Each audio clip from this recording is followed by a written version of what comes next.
Hello and welcome to another video. I'm Juan, WA6HTP, and if you've stumbled across this on YouTube, I'm embedding this in my website, wa6htp.com. So if you want more information on what I'm up to, hop on over there and have a look. What you're looking at on the screen is the output of a Flex 6700 Direct Sampling Transceiver. And in this example, I'm using not all of the features, but a pretty good collection. In the hardware, it consists of two units called SCUs, Spectral Capture Units, and I'm using both of them. The upper section is using SCU-A, the lower one's using SCU-B. SCU-A is set to 0 to 70 megahertz, so it is capturing that entire chunk of spectrum and digitizing it.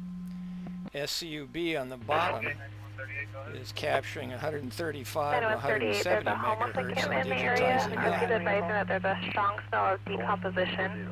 Westbound I-2 to the northbound 101. So, sticking for a moment with the hardware, I have one antenna going to SCU-A and another one going to SCU-B. And I can come over here on the left side of your screen. Have a look over here. If I go down to antenna, I've got antenna 1 going into this one, to SCU-A. SCU-B over here. Antenna 2. Antenna 1 is a HF omnidirectional antenna, and antenna 2 down here is a VHF omnidirectional vertical.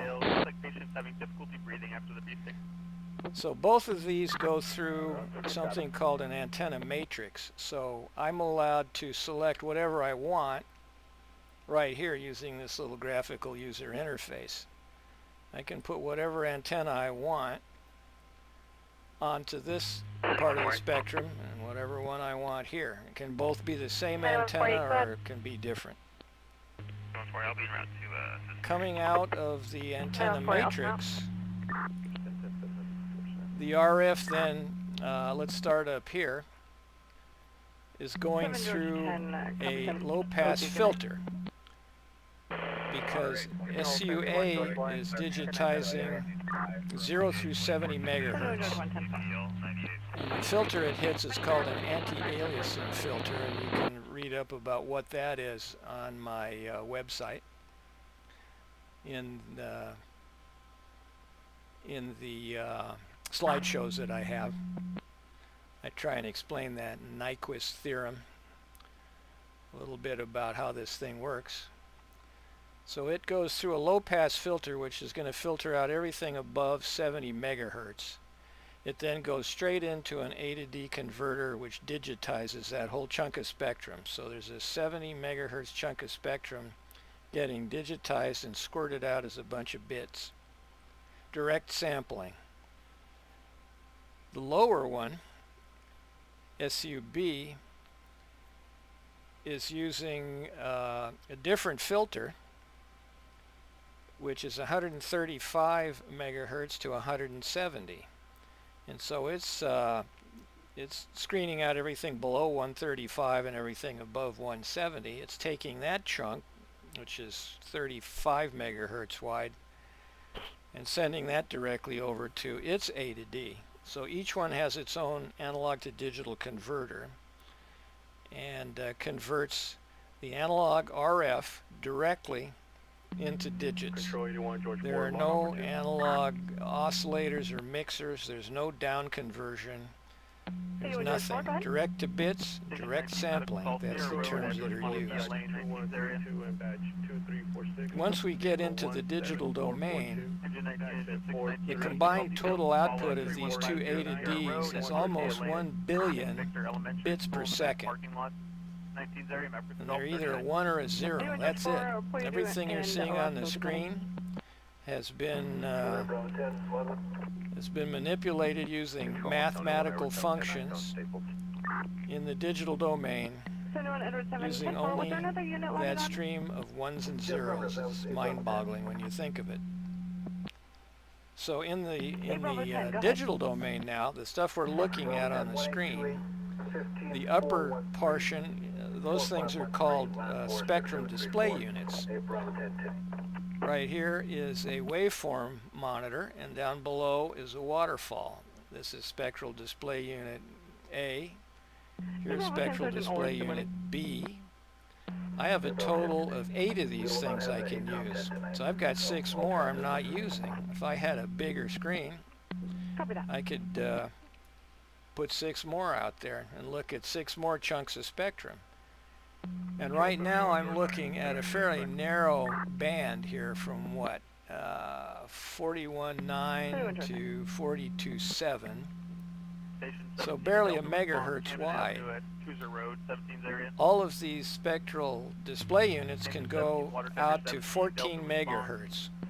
So you can look at any chunk of spectrum that you want within those two ranges, 0 to 70 and 135 to 170.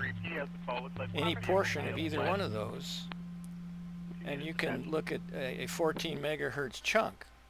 And if you've got 8 of these things to play with, you can look at a lot of spectrum space. Now on each one of these I've got 4 receivers, 4 on the top, 4 on the bottom. I'm using all of my receivers. So the Flex 6700 has a total of 8 of these receivers, which you can put anywhere you want. You see the frequency of each one in the display. And they're very capable. I can select whatever mode I want. They're all on narrowband FM at the moment. But there's 2 different mode types of AM. There's upper and lower sideband. There's upper and lower digital modes. There's RTTY. There's AM. I think I mentioned that already. And CW, among others. So each of these receivers is very capable. And you can adjust the squelches. They also are capable of subaudible tone squelches.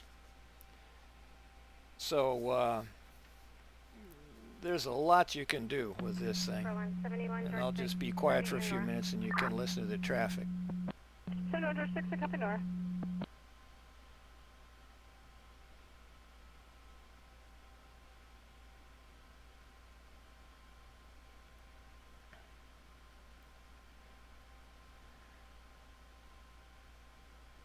I should mention that I can also slow these displays down. Let's go over here.